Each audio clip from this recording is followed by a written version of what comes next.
I've been to Silverstone more times than I can remember, but this was a different feeling altogether. This wasn't just another car being prepared in a garage. This one was for me, and it was with a mixture of excitement and apprehension that I got ready to ride behind Martin.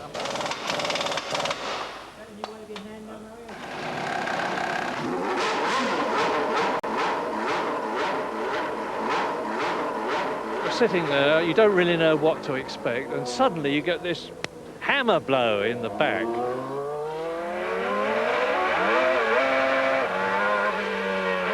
And I thought, my gosh, if it's like this in the pit lane, what's it going to be like when we actually get on the track? Just going out of the pit lane now and joining the track. Down into fourth, looking for the left of Beckett. Over the curb a little bit. Turns in nicely and hard on the gas now. Into Hanger Straight. Fifth gear already. Sixth gear under the bridge. I was trying to tell him what was going on and what I was feeling, because the car was sliding a lot, especially in the early laps, so I was trying to fill him in on that. Tyres are not fully up to temperature yet. And now over the top of the hill into Club.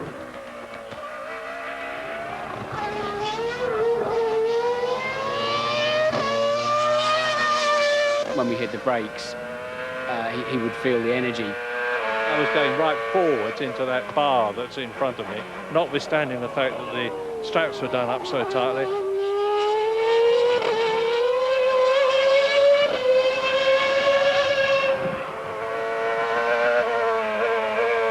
He said he wasn't going to say much because he was a bit nervous he'd put me off and we'd fly off the road or something.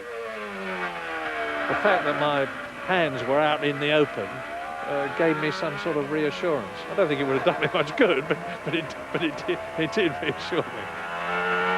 Back end sliding. There we go. Yeehaw! Full speed, full throttle, over the start-finish line, sixth gear, up to about 180. A little bit of understeer there through Stowe, through Copse rather, heading towards Beckett. Stay on the gas. Down 2 gears, yeah, in we go. Down another gear, over the curb.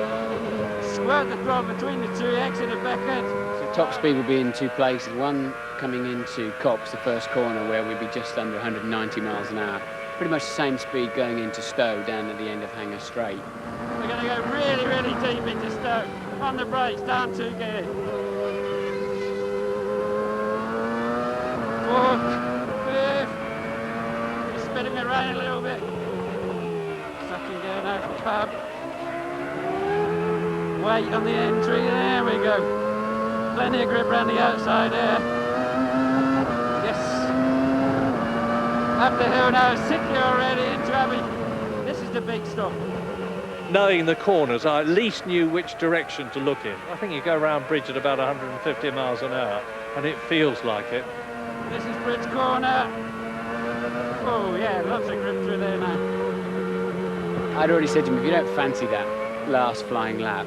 And he just shouted out as we're heading down the pit straight, I'm okay for the last lap. So it was great. And then I gave him an extra special lap because he seemed very comfortable about it.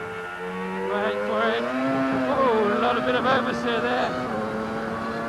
Now it's easy flat out. Look at the pit board. There we go, bit of understeer still there. Well, I would say we were about 95% there on the average lap. Obviously, down the straights, I'm giving it everything that I've got, and I wanted to give Murray every sensation of speed that we could.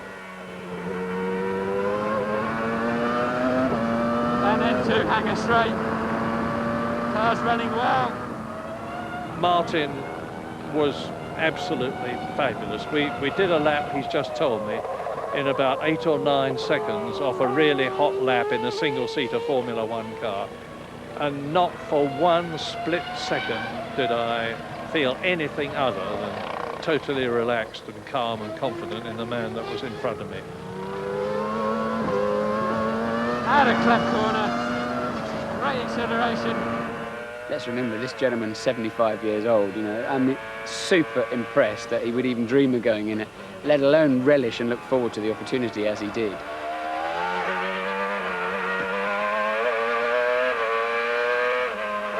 Overall, I think it worked out well, and I feel that he's got a full sense of what it's like to be in a Formula One car. And I think next time he sees some in-car footage, it will have a whole new meaning for him. Well, I can tell you this, if you ever think that life is dull and ordinary and that things are passing you by, you should try this, because it takes 20 years off your life. It's the most stimulating, exciting, rewarding, dramatic, innovating experience I have ever had in my life. Fabulous. Amazing fella. Dull and ordinary. Murray Ain't. What do you make of that, Sterling? Would you have fancied that ride? I think that's fantastic. I really do. I think if anybody deserves it, he does. I'm thrilled he liked it that much, and I just like to hope that Dennis Jenkinson, who came with me in a real race in the SLR in the Mille Miglia, enjoyed it like that, because to see some